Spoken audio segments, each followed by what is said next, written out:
In today's lesson, we'll be looking at the C scale and how it is structured. Secondly, we'll be looking at chord formation and number system. Now, let's dive in. The C scale consists of your C, your D, your E, your F, your G, your A, your B, and your C. And this thing repeats itself down. Let's go again. Your C, your D, your E, your F, your G, your A, your B, your C. And it repeats again. Your C, your D, your E, your F, your G, your A, your B, down to your C. And it repeats. Now, it is very important to note that for you to know your C, how to locate your C, if you look at the upper structure, you will see that there are 2 black keys, which are in twos, and 3 black keys. Now, your 2 black keys down to your left is your C. Your 2 black keys down to your left is C again. Your 2 black keys down to your left is C. Your 2 black keys down to your left is C. So this pattern repeats itself. It repeats down to the end. So the next thing we are going to look at now is how is the C scale structured? There's a particular structure for the C scale. This C scale follows a specific pattern. This is the pattern. We have the whole step and the half step. The whole step and the half step. We are using C as a case study. When we talk about a whole step, just look at it. You are skipping a key to the next key. For instance, this is C. If you skip this black key down to the next key, that is D, it becomes a whole step. Now, if you skip this key, this D, to the next key, that is, you're skipping this. If you skip this black key to the next key, it becomes your whole step. But your half step, they are together, they are clustered, they are close. For instance, see this E to F. It's a semitone. So what I'm saying in essence is your whole step, you skip a note to the next note. That's what I'm saying. Skipping a note to the next note. But a semitone is close. So your E and F is a semitone. The C is structured on this. Your whole step, your whole step, your half step, your whole step, your whole step, and your half step. Now let's practicalize it. We said from your C, you are skipping the next note to your D. It's a whole step. From your C to your D is a whole step. From your D to your E is a whole step. From your E to your F is a semitone. From your F to your G, because you're skipping this black key to the next one, is your G, is your whole step. From your G to your A, you are skipping this black note to your A, is a whole step. From your A to your B is a whole step. From your B to your A is a semitone. If you even look at it, you see there's nothing in between. There's no black notes that is demarcating this. They are just clustered together. And this thing repeats itself. It repeats, it replicates down to the end. So now, let us build our software notation using this structure we've given so far. Your Do is now your 1. Your Re now, skipping to the next key, is your 2. Skipping to the next key is your 3. Skipping to the next key is your 4. To the next key is your 5. To the next key is your 6. To the next key is your 7.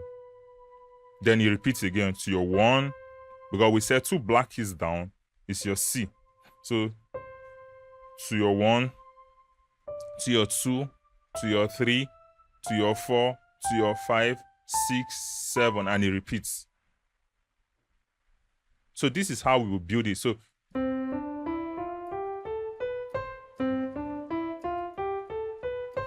if you follow this structure, or the formula that I've given so far, you will get your suffer notation on C, because we are using C as a case study. Now, secondly, we'll be looking at the chord formation, and we've discussed the number system already. So we're looking at chord formation. We're looking at triad. Now, if we talk about triad, we're talking about 3 notes. Your 1, your 3, and your 5. That's the structure and the formation of your 1 chord.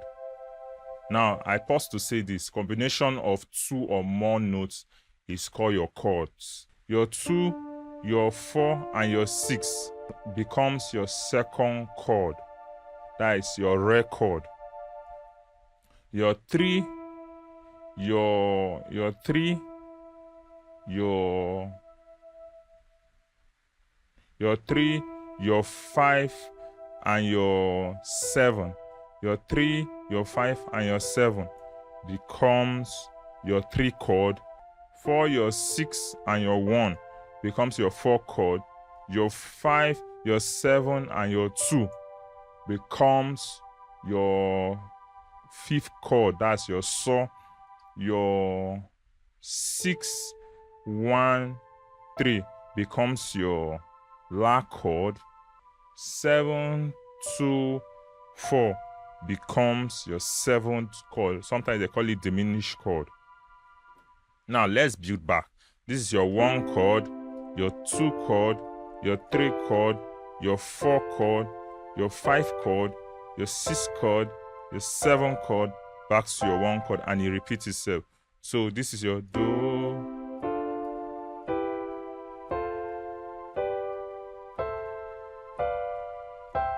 and you repeat again.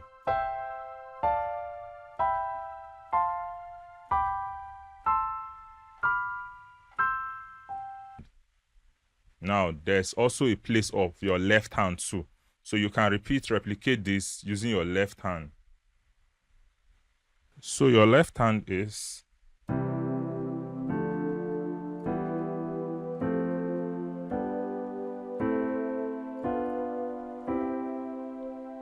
now, the beauty of playing the piano is its inversion. How can you invert? So this is your 1, this is your 1, 3, 5. You can invert it again. So from each root position, that's what we call the root position. This is C, that happens to be the root position and happens to be your 1, and it's also your do. I don't know if we are together. So this is 1. If you look at this point, you see another do there. So you can replace this one to the next note, and this happens to be your second inversion. If you remove these 3 notes or the third note to the next third note becomes another inversion. What I'm saying is all your chords can be inverted. So this is it. This is your do. This is your do. It happens to be your 1. This is your re.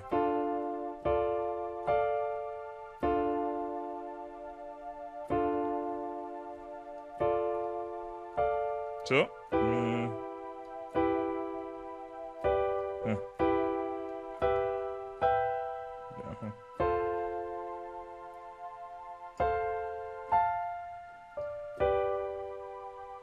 So if I'm a bit fast, you can rewind the video and see what I'm doing.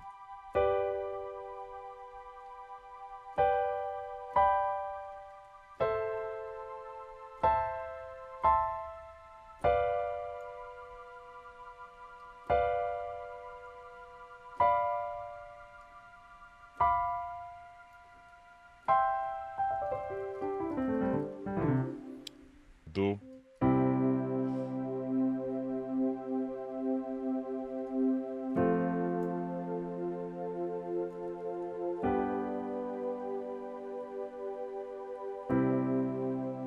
So what I'm just doing is, let's just play a random pattern. So this is it.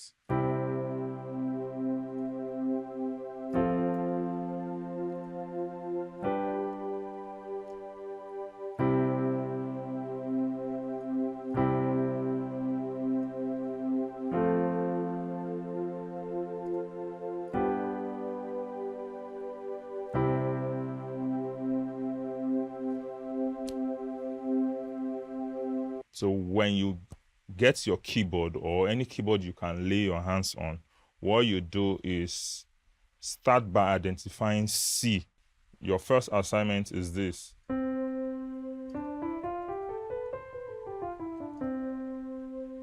So is that?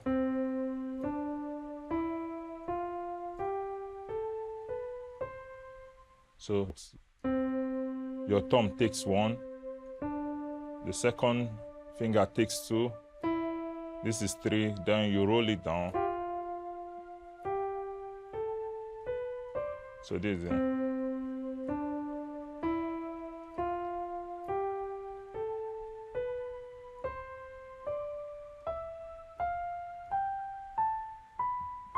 Your left hand, let's do for your left hand.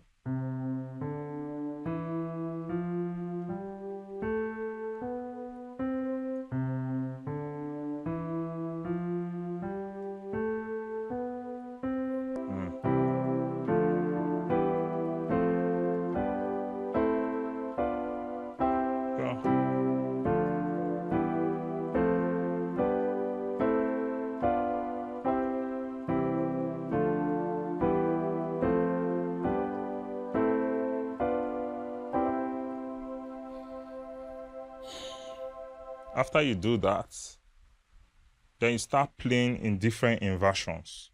So this is